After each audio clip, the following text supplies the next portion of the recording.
কোটা আন্দোলনের নামে সাম্প্রতিক সহিংসতায় নিহত রংপুরের বেগম রোকেয়া বিশ্ববিদ্যালয়ের ইংরেজি বিভাগের শিক্ষার্থী আবু সাইদের স্বজনরা রোববার দুপুরে গণভবনে সাক্ষাৎ করেন প্রধানমন্ত্রী শেখ হাসিনার সঙ্গে।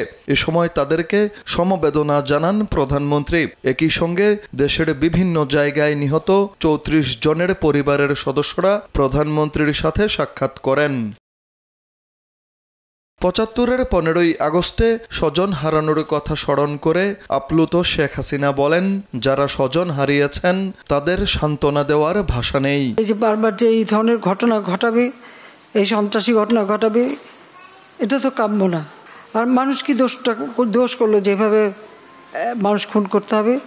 মানুষ খুন করে সরকার পতন, এটা কবে হয়, কখন হয়? সাধারণ মানুষ কি দোষ করেছে?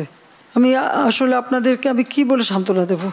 আমি একটু বলবো যে আমি আপনাদের মতনই একজন বাবা মা ভাই হারানো সেই এতিম, কাজে আপনাদের কষ্ট আমি বুঝি।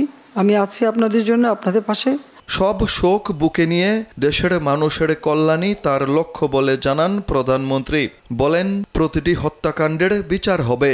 3 রাত পরিশ্রম করে যাচ্ছি শুধু কারো এই দেশের মানুষের জন্য, কিন্তু আজকে এইভাবে বাধা দেওয়া, যা কিছু করি জ্বালায় পরে শেষ করে দেওয়া, এটা তো কোনো দিনই গ্রহণযোগ্য না। বা সাধারণ মানুষই তো সুবিধা পেত। আমার চেষ্টা থাকবে যারা এই খুনের সঙ্গে জড়িত খুঁজে বের করে তারা অবশ্যই যেন শাস্তি পায়, সেটাই আমার প্রচেষ্টা থাকবে। সেটাই আমি করবো। আপনাদেরও সাহায্য চাই, কারণ আপনাদের কাছেও সাহায্য, যদি আপনারা কিছু জানেন আমাদের জানাবেন।